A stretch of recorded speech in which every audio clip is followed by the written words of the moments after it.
ఓం నమః శివాయ. ప్రభు, ఆ ముగ్గురు చేస్తున్న తపస్సు ఎంతో విచిత్రంగా అనిపిస్తుంది. మరి ఆ తపస్సుకి తగిన ప్రతిఫలం లభించిందా? వారికి అమరత్వం సిద్ధించిందా? అయినా అమరత్వం ప్రాణులకు లభించే వరం కాదు కదా. అవును శ్రీ గణేష, జనన మరణాల చక్రాల నుండి ఎవరూ తప్పించుకోలేరు కదా. అందువల్ల అమరత్వం అనే వరం ఆ ముగ్గురు అసురులకు కూడా లభించలేదు. కానీ ఆ అతి తెలివి అసురులు మహాదేవుడి చేతిలో ఓడిపోకూడదనే వరాన్ని సంపాదించుకోగలిగారు.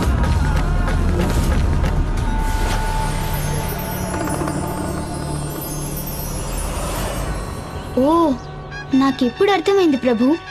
ఆ అసురుల ముగ్గురు లయకారుడికి చేతిలో లయం కాకూడదనే వరం పొందారు. అంటే ఇతరులెవరూ వారి శక్తితో పోరాడి గెలవడం అనేది అసాధ్యం. కుబేరుడి వల్ల పొరపాటు జరిగిందంటే దానిని కొంతమేరకు అర్థం చేసుకోవచ్చు. కానీ జగజ్జనని అయిన పార్వతీమాత ఎల్లప్పుడూ లోక కళ్యాణానికి అంకితమై ఉంటారు. ఇంకా దేవాది దేవులంటారా, వారు జగత్ కళ్యాణార్థమై కంఠంలో కాలకూట విషాన్నే ధరించినవారు. ఆ ఆది దంపతులు అంతటి మహాసురులను సృష్టించేంత తప్పు ఎందుకు చేశారు? శ్రీ గణేష, ఆదిపరాశక్తి మహిమలు లీలలు అసాధారణమైనవే కాదు, అనూహ్యమైనవి కూడా. ఏ బ్రహ్మాండంలో జరిగే అతి చిన్నదాని నుండి అతి పెద్ద సంఘటన వరకు మాత సంకల్పం వల్లనే జరుగుతుంది. ఆయా సంకల్పాల కార్యాకరణ సంబంధాలు మాతకు మాత్రమే తెలిసి ఉంటాయి. ఒక్కొక్కసారి మన ఇష్టాయిష్టాలకు అభిప్రాయాలకు అనుగుణంగా లేని సంఘటనలు జరుగుతాయి. అప్పుడు మనం వాటిని గత జన్మ ఫలంగా భావించి అనుభవించక తప్పదు. ఇప్పుడు ఆ ఫలాన్ని మీరు కూడా అనుభవించాల్సి వస్తుంది గౌరీనందన. నేను కూడానా? ఎందుకంటే వాటన్నిటి వెనక మాతలందరికీ మహామాత ఆదిపరాశక్తి సంకల్ప బలమే ఉంటుంది. నా వల్ల తప్పు జరిగిందా? అవును గౌరీపుత్ర, ఆ ముగ్గురి కంటే ఎక్కువ దారుణమైన విధ్వంసకరమైన తప్పు మీ వల్లే జరిగింది. ఆ తప్పుకు మీరు పెట్టిన పేరు బండకుమారుడు, అంటే బండాసురుడు.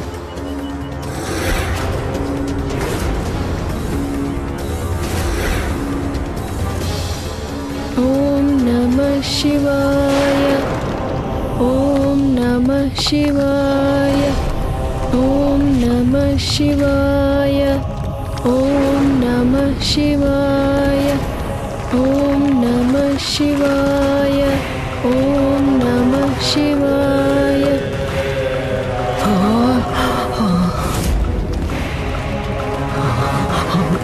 ఓం నమః శివాయ.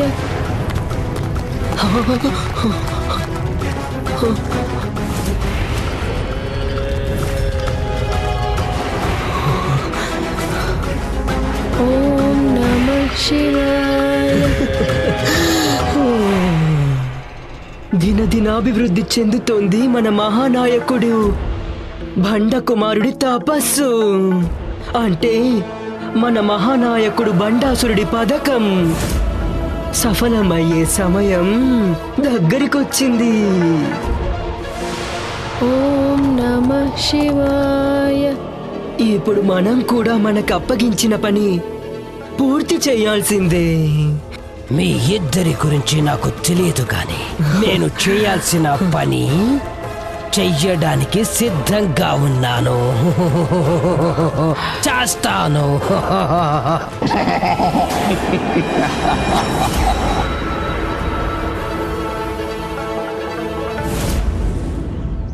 మీరు రూపొందించిన బండకుమారుడు తపస్సు చేసి బండాసురుడిగా మారి ఆ ముగ్గురు కంటే భయంకరమైన ప్రళయాంతకుడుగా మారబోతున్నాడు.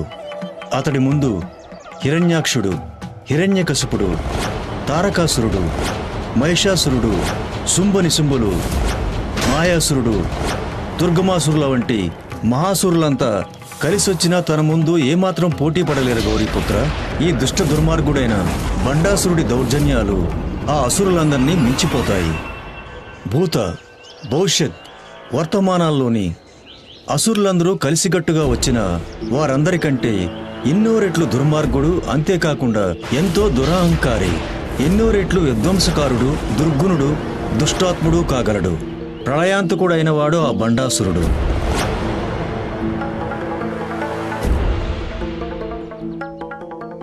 అతడి సామ్రాజ్యంలో అంధకారమే రాజ్యమేలుతుంది. అతడు తన సామ్రాజ్యాన్ని స్థాపించాడంటే అది నిరంతరంగా విస్తరిస్తూనే ఉంటుంది. పుణ్యము, ధర్మము, న్యాయాలకి తను బద్ధశత్రువుగా రూపొందుతాడు.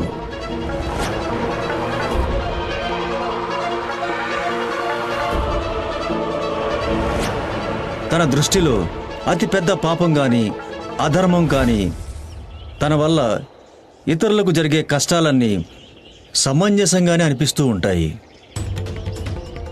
అయినా పర్వాలేదుగా. ఏం పర్వాలేదు, ఇది కూడా పర్వాలేదుగా. మరేం పర్వాలేదు. మరేం పర్వాలేదని ఈ భావన వల్లనే ఆ ధూర్తుడు అందరి చేత తను కోరుకున్నవన్నీ చేయించుకోవడంలో సఫలమవుతాడు. ఎలా చేయించుకుంటాడో మీకు బాగా తెలుసు. శ్రీ గణేశుడు చెప్పిన సత్యాన్ని నిజం చేయడం కోసం మీరు వెనక్కి వెళ్ళక తప్పదు.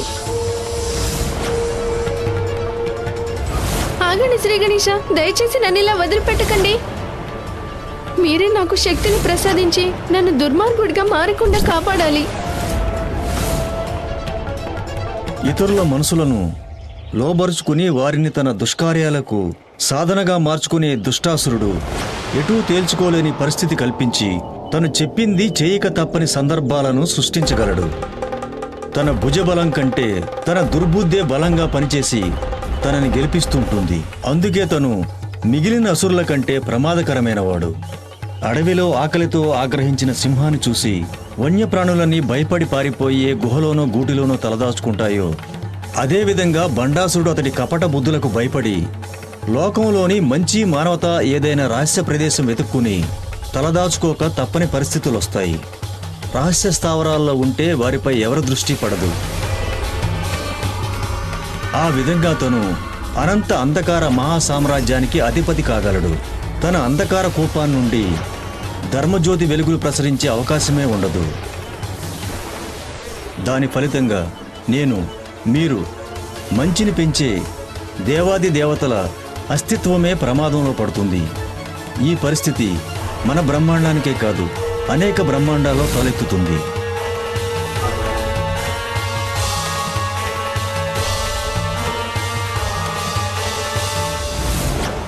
నా వల్ల ఇంత పెద్ద తప్పు జరుగుతున్నా దానిని నేను ఎందుకు గ్రహించలేకపోయాను?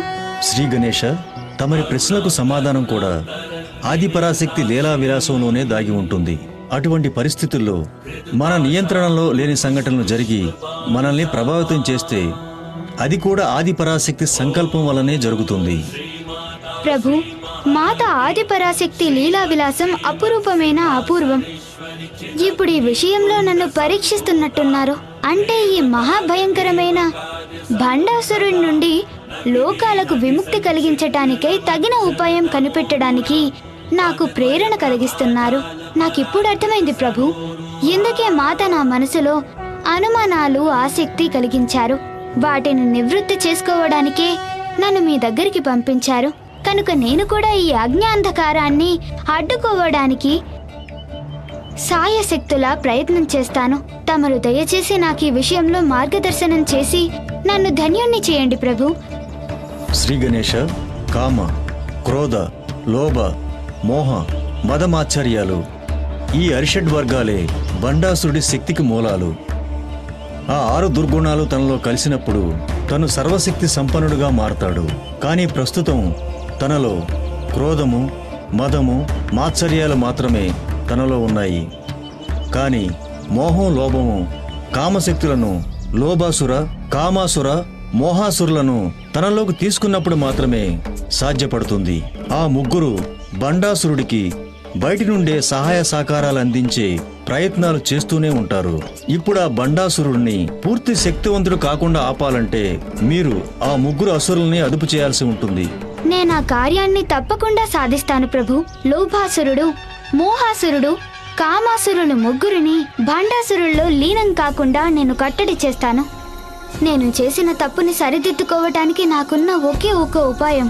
అందుకే జ్ఞానమూర్తి ఆ ముగ్గురు అసురులని భండాసురుల్లో లీనం కాకుండా అడ్డుకునే సామర్థ్యం లభించాలని నన్ను ఆశీర్వదించండి.